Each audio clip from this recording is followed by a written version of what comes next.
Hey guys, so this is another thoughts video. This time is for Chloe and yeah, a lot of people are hating on this hero. I've been noticing, and besides the questions and all that, yeah. So a lot of people are not happy with her, but there is some things that you have to be aware of her that I believe that's the reason they designed her this way. So we're gonna talk about that, but first let's hear how she actually talks. I have my own plans. We must fight for truth. I have my own plans. Discipline is freedom. The gods bestow both blessings and curses. So let me say it straight off, this flaccid Discipline sword, is freedom. this flaccid sword, that is meme worthy right there. Yeah, I'm not gonna talk about more about that. So yeah, so let's go to her story real quick. And we do have a new faction, which is awesome, at Aegis Island. So I'm gonna talk about Aegis Island real quick. Aegis Island is an island that was created by Zeus to create the Amazon. So it's a really cool place, really really interesting because it's supposed to be the key to be able to revive the gods. If you check the story of Zeus in my other thoughts video, or you read it yourself, you know that he stayed there for 100 years. They're putting a protective barrier around the island so nobody could get in. So yeah, this is really connected with Zeus and the gods. So hopefully they're gonna bring in a lot more heroes, especially with the way that they're designed. It screams that they're gonna have to bring in more heroes for this for sure. So I'm pretty excited about that. So let's talk about Chloe real quick. So Chloe was created by the blood of Ares, the god of war, and pretty much he created her by throwing out blood into the soil, and she was created like that, and she's created like a baby. So his hope was to make her like his right hand in battle and all that. But for some reason, which it's not explained here, he goes into slumber, and wasn't able to finish his plan with Chloe. So after he goes into slumber, the other gods come in and they teach her different things, and they give her different things. Like for example, let me show you real quick. After Ares left, Aphrodite gave her beauty and love. Athena granted wisdom. Artemis, pretty much is the goddess of hunt, gave her the sword and the shield that she has there. And even Zeus, pretty much in this story, father of all gods. So pretty much he's the father of everybody there. Takes Chloe to travel the universe and turns into pugnacious girl. Pugnacious means that she's like somebody that's always ready, fighting with everybody, like arguing with everybody, and she turns into this native of cautious mind. So all these gods like really changed the way that she is from a like a hot-blooded person into a really cautious mind type of person. Really nice, interesting background story there. And so after that, pretty much, uh, Zeus comes in and creates the Amazonians. And the Amazonians, he uses Chloe as the mold to be able to create them. And naturally, Chloe becomes the leader of the Amazonians. So when Ragnar comes in, and all the gods are put into slumber, including Zeus. And if you saw my past video, thoughts video, Zeus goes to sleep but sends in a mirror image of himself. So that mirror image goes to the island of the Amazonians, puts a protective shield, what's it called? The edgy shield on edgy side, a little under the nose there. He uses the edgy shield to pretty much create that shield all around the island for 100 years.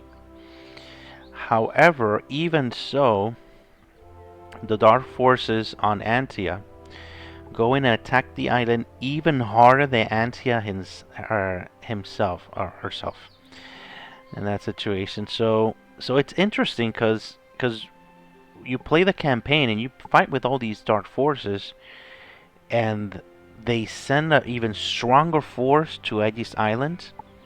And the reason is because that is the place where all the gods are supposed to be revived again. So they take that really seriously because if the gods come in, the the dark forces are going to be in real big trouble. So it's going to be a really tough battle for the Amazonians because in the story they explain that since they're all women, they haven't had any babies, and with the battle with the dark forces, they keep dying. So they are destined to be extinct. So it pretty much says at the end, will Chloe be able to lead their people to survive this trial as she always does? It seems that extinction is inevitable with the passing of time. So that's a big question mark. Because it is also mentioned in the other story that the Amazonians are necessary to revive the gods. And they may be sacrificed to be able to do this. So what's going to happen to the Amazonians? That's something that we'll have to learn later, I guess. But it's interesting. So they're bringing on all these gods and all this. So I'm expecting to have some heroes that are who are gods like Zeus, or at least mirror images. Who knows? Let's see what happens. Alrighty. So let's go to the brass stats of all this. First of all, the big thing about Chloe is her ability. Yeah, let's talk about her ability straight I up. have my own plans. The main thing is that people take into account is this 300% damage dealt to shields. So you have to under my testing, you have to understand that this 300% is only with her skill damage. It's not going to be affected by all the normal attack that she is caused by all this. So don't go in thinking, oh, I'm gonna go and start doing the normal attack and the shields are gonna disappear. No, sadly that's not the case. That's not gonna happen. So her ability is Sanctified Burden, and when you do normal attacks pretty much is the stones that you go throw in. It's gonna activate and throwing these swords that do 26% normal attack damage. Triggers up to 5 times. And the other important ability you have to take into account here is this passive, which is actually really good passive. Increases normal attack damage dealt by 50%. Usually, this buff you would usually need to get a weapon to actually get this high. So this is actually pretty high, and we're gonna talk about that because compared to other heroes don't do this much normal attack damage right off the bat. So let's go to Awakenings. The first one is Actify. Pretty much she turns this to Super Saiyan for 2 extra turns, so that's pretty nice. So when she is in Sanctified Burden Verdict, she's able to throw in the sword, so that's pretty nice. Then the usual 10%. And the third one is nice because after using the skill, Chloe summons 3 swords in judgment to attack enemies. So that's pretty nice. So when she goes off, she's actually a slow hero. So that's not bad, but it's not, it's not groundbreaking. The swords don't do much damage, so you don't have to go too much into that, but it is nice. The usual 10%. And the +5 is when she does a normal attack, she summons an additional sword of judgment to attack the enemies. So, yeah. In my opinion, the awakenings are nice, but the swords don't really do much damage in my testing. So, if you really want to awaken her, you can awaken her to +1, but you can also do it +0. Because we're going to talk about all that in a second. Because she does have her uses. But let me show you a quick test in here for the damage that she does on Titan shields. So this is actually the best time to actually test this. So we're gonna Don't check make this. me repeat myself. So let's check the attack. So it's 1,785 attack.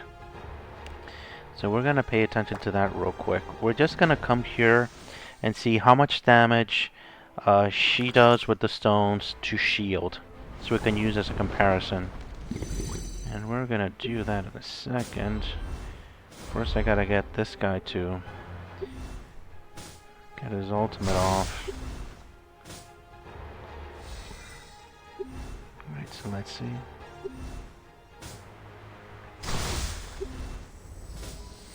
Just a little bit more. Okay, shields. So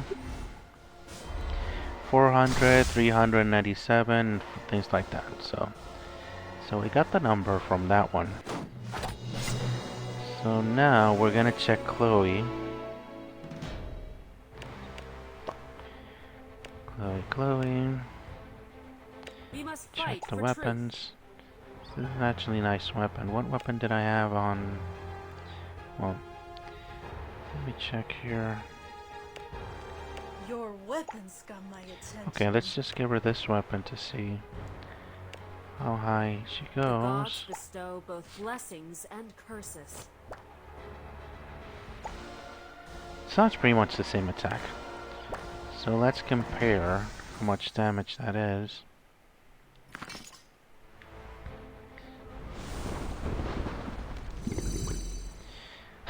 Come on.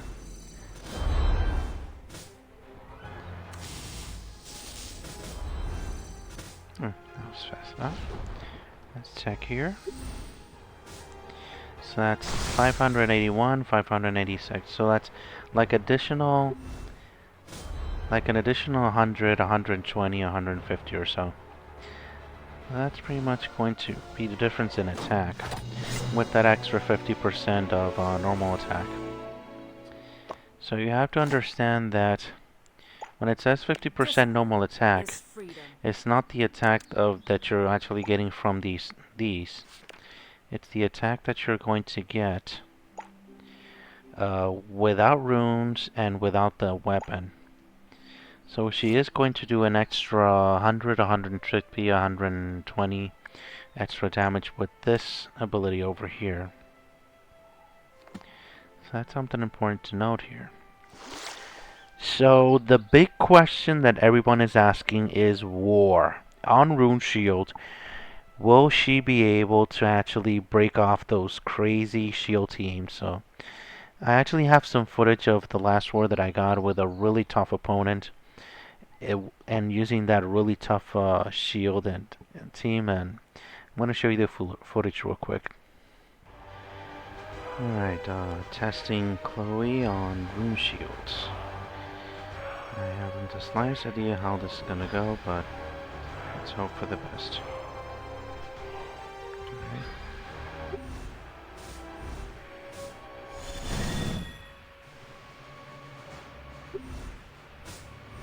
Open up a little bit here. I have tested Colette in Rune Shields in the past, and it hasn't worked out very well. Alright, moment of truth. Let's see. Give me strength. 200. It's not terrible. Strength through unity.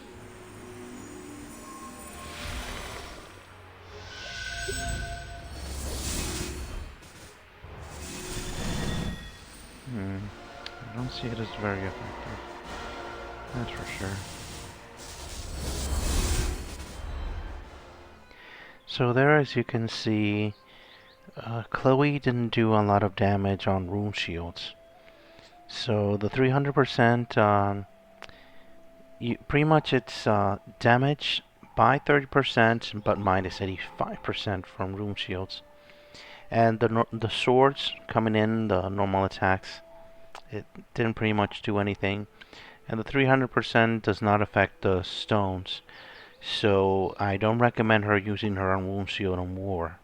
However, in normal arena, I've seen that she's actually pretty interesting, pretty good. So we are going to test that out right now. me see if I'm... It's not Barbarian. It is Z. So... Let's see. Let me bring in Chloe here. Switch Stay weapon. quiet. Someone's eavesdropping. I have my own plans. Sure, we can keep her like this. Alright.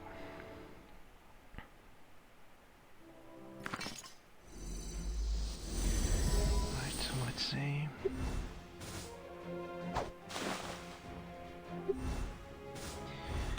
So we are going to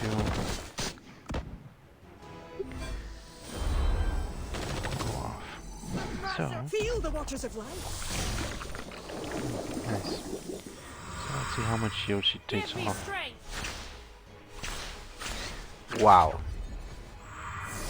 That is a lot of shield, guys. That is a lot of shields going off. So pretty much erase the entire shields in arena. So that is impressive right there. So in that context, I can definitely recommend her for sure. That is impressive right there. So snip snip. And we're gonna check the swords because the ability here. That's pretty nice. Very nice. So yeah, Colette is a beast, but she does have her uses, and that's actually pretty impressive. Pretty much erasing shields like that. That is not something that you should take lightly, because shield is something that gives a lot of advantage. And it shows not so much attack, 5k and so, but the ability to erase shields like that. You have to understand that if an enemy is shielded, you won't be able to crit with it. So the ability to erase shields and then go in with other heroes that can crit, that is actually pretty useful there. So yeah. In arena, she's definitely gonna be really useful. In erasing shield, so you can bring her that way. So the other problem that we have with her is with the event.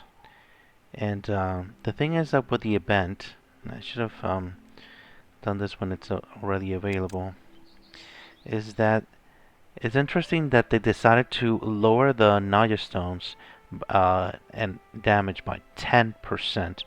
So they were definitely aware that that the stones are pretty much. Let me explain that real quick here. Because green heroes are usually create stones to do attacks and things like that. So if you bring Cathbad, Fabula, Isadora, all these heroes are gonna create stones. And interesting enough that their weapons, all the weapons of these heroes are normal attack weapons. Yeah, so we're gonna talk about her weapon real quick. So we're gonna do that. Okay. So her weapon with Chloe, it's gonna give, if I'm not mistaken, is 70% more damage from normal attack. So that's gonna raise her swords damage and the stones that she actually is using for that. So as I was saying, let me show you Cathbad's weapon. Cathbad's weapon is normal attack and also Isadora. So in that context, Chloe, if she goes in a team like this, let me go to arena so I can show you.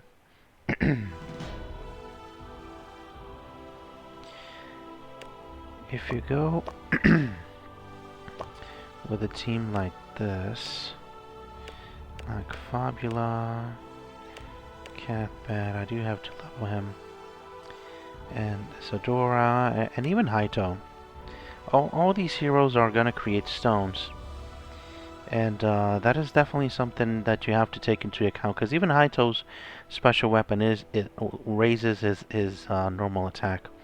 So if you by any chance get the weapon for every single hero of these, in other words, they're exclusive weapons, and you raise the attack on every single one of them, that's gonna do a lot of stone damage. Like, I don't even want to imagine. It's gonna do really nice damage. So I think they designed Chloe thinking about this, having a team with that they're gonna have their own weapons and raise their normal attack and do bonkers amounts of stone damage. And Chloe comes in and she throws in the stones, which gonna do even more normal attack damage. So if you have weapons for all these guys already, congratulations, you're ready to use Chloe. Because in my opinion, I think that is something definitely that you can do with her.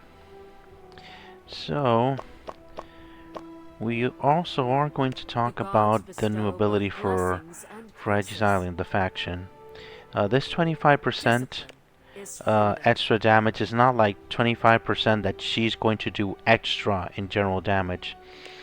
It's pretty much going to be like if you use Ada, the ability is going to activate and Chloe is going to do 25% like normal damage, for example, to all the enemies. So it's not 25% plus damage, it's additional extra damage. So don't go thinking that that's going to happen. So, let's see. We must So, fight for truth. for my final thoughts for Chloe, they definitely designed her to do damage as a normal hero, normal attack damage hero. So you do have to take that into account when you bring her in. She's definitely going to be useful in eliminating shields, not on Rune Shield, but on every other stuff that isn't Rune Shield. She's going to erase shields really nicely. So that's something you can definitely take to the bank, because I already proved that one as well. So for Awakenings, in my opinion, you can go for +0 for her for now. Maybe +1 for the extra verdict. But you can go +0 for her because, to be honest, this faction is pretty new. We only have 3 heroes. And maybe they created her this way because there are other Aegis heroes or other heroes that they're gonna bring out that's gonna make her even more synergetic with other heroes. So that's something that you can definitely think about. So I do definitely recommend getting her at least +0. But she's not going to be like the hero that everybody needs, everybody wants. So you can definitely get her, but she's not going to be like be-all end-all hero. But yeah, definitely get her to +0. Alright, thank you very much for watching, guys. Have a great day. Bye-bye.